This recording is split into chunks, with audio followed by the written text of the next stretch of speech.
بسم اللہ الرحمن الرحیم۔ السلام علیکم۔ سب سے پہلے ہمارے چینل کو سبسکرائب کر دیں اور ویڈیو اچھی لگے تو لائک کریں۔ آئیے کہانی شروع کرتے ہیں۔ اندھیری رات میں کھلا میری نند کا راز۔ میرا نام صبا ہے۔ میں نہیں جانتی کہ باپ کی شفقت کیا ہوتی ہے۔ بڑے بھائی نے ہم پر اپنا پیار کا سایہ کر دیا۔ باپ کا پیار بھی ہمیں بڑے بھائی سے ہی ملا۔ تحفظ کا احساس ہمیں پروان چڑھانے تک انہی سے ملا۔ ہماری کفالت کرتے کرتے ان کی عمر 35 سال ہو گئی۔ پھر اماں کو ان کے بیاہ کی فکر لاحق ہو گئی۔ وہ کہتے تھے کہ جب تک بہنوں کو اپنے گھر کا نہ کر دوں تب تک شادی نہ کروں گا، مگر ہم بہنیں پیچھے پڑ گئیں۔ بھائی، ہمیں اپنے گھر میں پیاری سی بھابھی دیکھنے کی چاہ ہے۔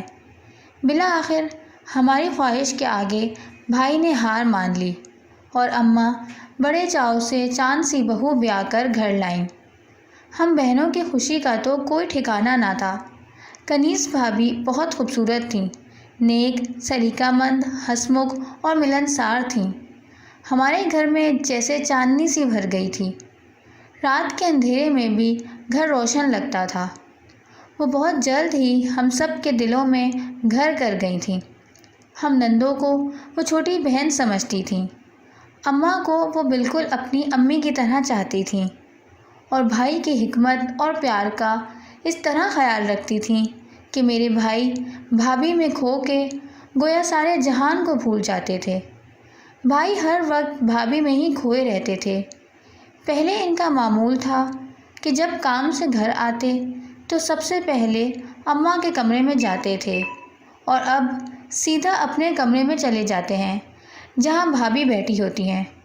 آدھی سے زیادہ تنخواہ نئی دلہن کے چاؤ چوچلوں میں خرچ ہو جاتی ہے۔ اب جب ہم ساتھ کھانے کی ٹیبل پر بیٹھتے تو ہمیں نظر انداز کر کے بس کنیز کنیز کی رٹ لگائے رکھتے۔ امی کبھی کبھار کہتی، بیٹا شاہد، آپے میں رہو، ایسے بیوی کے دیوانے بنو گے تو سب تمہیں زن مرید کہیں گے، رشتہ دار تمہیں ایسی حالت میں دیکھیں گے تو 100 طرح کی باتیں کریں گے۔ مگر بھائی پر تو اپنی بیوی کا جادو ایسے سر چڑھ کر بول رہا تھا کہ انہیں نہ اپنا ہوش رہا تھا اور نہ ہمارا۔ ذرا ذرا سی بات پر بھابھی کی خاطر وہ ہم سے الجھنے لگتے۔ کئی بار تو اماں سے بھی گستاخی کرنے لگے۔ ان باتوں کی وجہ سے ہمارا دل بھابھی سے برا ہونے لگا۔ حالانکہ ہمیں بھابھی سے کوئی مسئلہ نہ تھا۔ وہ ہمارے ساتھ اخلاق سے پیش آتیں، ہمارا بہت خیال رکھتیں۔ اماں کے سامنے تو کبھی بھی انہوں نے اونچی آواز سے بات تک نہیں کی تھی اور نہ ہی کبھی کسی کی دل آزاری کی تھی۔ جب بھی کبھی بھائی بھابھی کو لے کر شاپنگ پر جاتے تو ہمارے لیے بھی کچھ نہ کچھ لے کر آتے، لیکن ہم کیا کرتے؟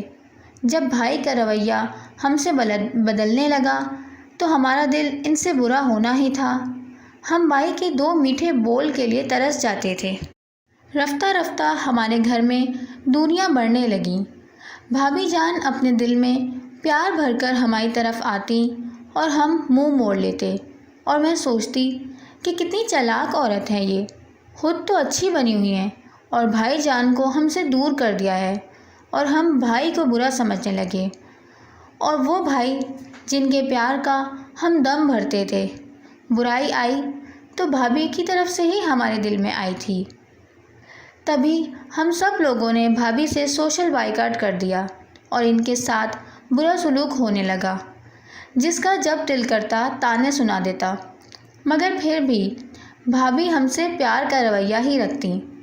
ہمیں اپنے بھائی کے پہلے جیسی وہ محبت اب نصیب نہ رہی تھی۔ آخر ہم بہنوں نے سوچا، جب تک بھائی کا دل بھابھی سے میلا نہیں ہوگا وہ ہمارے نہیں بن سکیں گے، اور اگلے روز ہی ہمیں اس منصوبے پر عمل کرنے کا موقع بھی مل گیا۔ اس روز بھابھی کے گھر سے ان کا چچا زاد بھائی ایک سندیسہ لے کر آیا تھا۔ جب وہ آیا، اس وقت بھائی آفس جانے کے لیے تیار ہو چکے تھے۔ کہنے لگے، کنیز، اپنے مہمانوں کی خوب خاطر مدارت کرنا، ابھی میں جلدی میں ہوں، جب واپس آؤں گا تو علی بھائی سے گپ شپ کروں گا۔ وہ یہ کہہ کر چلے گئے۔ علی بھائی کے ہاتھ میں ایک لفافہ تھا جو انہوں نے کنیز بھابھی کے ہاتھ میں پکڑایا اور کہا، چھوٹی بہن کی شادی کا بلاوا لایا ہوں، ضرور آنا۔ بھابھی نے وعدہ کر لیا۔ پھر ان کا کزن وہاں سے چلا گیا۔ بھابھی نے وہ لفافہ سائڈ ٹیبل پر رکھا اور کچن میں چلی گئیں۔ میں نے وہ لفافہ نکالا، وہ ان کی امی کی طرف سے تھا۔ انہوں نے لکھا تھا کہ شادی میں ضرور آنا اور اپنی ساس اور نندوں کو بھی ضرور لے کر آنا۔ میں نے وہ لفافہ چھپا لیا اور اس کی جگہ خود لکھا ہوا دوسرا لفافہ رکھ دیا جس میں علی اور بھابھی کے محبت کے افسانے لکھ دیے۔ پھر وہ لفافہ بھائی کی ایک کتاب میں رکھ دیا۔ بھائی جب آفس سے گھر آئے تو بھابھی نے انہیں بتایا، علی شادی کا بلاوا دینے آیا تھا اور اس میں امی کا بھی خط تھا۔ وہ میں نے سائڈ ٹیبل پر رکھا تھا مگر اب مجھے نہیں مل رہا۔ اگلے روز بھابھی اپنی سہیلی کے گھر گئیں۔ بھائی آفس سے واپس آئے، میں نے ان کو چائے دی، پھر میں نیچے جھک کر کچھ دیکھنے لگی۔ انہوں نے پوچھا، کیا ڈھونڈ رہی ہو؟ میں نے کہا، کچھ نہیں، بھابھی کی لپسٹک گری تھی، بس وہی اٹھا رہی تھی۔ میں نے نیچے سے کتاب اٹھا کر بھائی کے پاس رکھ دی۔ ان کی عادت تھی کہ وہ چائے کے ساتھ ہمیشہ کوئی نہ کوئی کتاب ضرور پڑھتے تھے۔ پھر انہوں نے وہ کتاب اٹھائی اور میں کمرے سے باہر چلی گئی۔ رات کو بھابھی واپس آئیں۔ ہم نے روزانہ کی طرح ایک ساتھ کھانا کھایا۔ آج بھائی بھابھی سے مذاق نہیں کر رہے تھے۔ ہمیں یقین تھا کہ بھائی نے وہ خط پڑھ لیا ہے۔ بھائی بھابھی جب اپنے کمرے میں گئے، ان کے کمرے سے سسکیوں کی آواز آنے لگی۔ بھائی نے بھابھی کو بہت ڈانٹا۔ کوئی ان کے کمرے میں نہ گیا، لیکن اس دن بھابھی کے رونے کی آواز سن کر ہم سب کو بہت برا لگ رہا تھا۔ پھر پہلے کی طرح ہونے لگا۔ بھائی آفس سے آتے تو سیدھا ہمارے پاس آتے، ہم سے گپ شپ کرتے، اور جیسے ہی بھابھی آتی بھائی چپ ہو جاتے اور میں بہت خوش ہوتی کہ اب آیا نا مزہ۔ محبت چھن جانے کی تکلیف کیا ہوتی ہے؟ جب ہم سے ہمارا بھائی چھینا تھا تو کبھی سوچا تھا کہ ہمارے دل پر کیا گزرتی تھی؟ ایک دن بھائی نے بھابھی پر صاف صاف الزام لگا دیا اور بہت برا بھلا کہا۔ بھابھی نے قرآن اٹھا کر اپنی سچائی کا یقین دلانے کی کوشش کی، مگر بھائی بار بار یہ سوال کرتے رہے کہ پھر آخر یہ خط آیا کہاں سے؟ بھابھی کے پاس اس سوال کا کوئی جواب نہ تھا۔ وہ کیسے کہتی کہ تمہاری ماں یا بہنوں میں سے کسی نے رکھا ہوگا؟ وہ خاموش رہتی۔ ایک روز نادر نے مجھے رات کے وقت ملنے کے لیے بلایا۔ نادر ہمارا پڑوسی تھا۔ اس کی اور ہماری چھت ساتھ ساتھ ملی ہوئی تھی۔ دن میں تو اکثر دوست سے ملنے کے بہانے نادر سے ملاقات ہو جاتی تھی، مگر اب رات کے وقت میں کیسے جاؤں؟ ہم دونوں ایک دوسرے سے بہت پیار کرتے تھے۔ پھر رات کے 12 بجے سب کے سونے کے بعد میں چھت پر گئی تو نادر میرا منتظر تھا۔ ایک دوسرے سے ملنے کے بعد ہم یوں باتوں میں لگ گئے جیسے کچھ ہوش ہی نہ رہا ہو۔ پتہ ہی نہیں چلا کہ کب بھابھی چھت پر آ گئی۔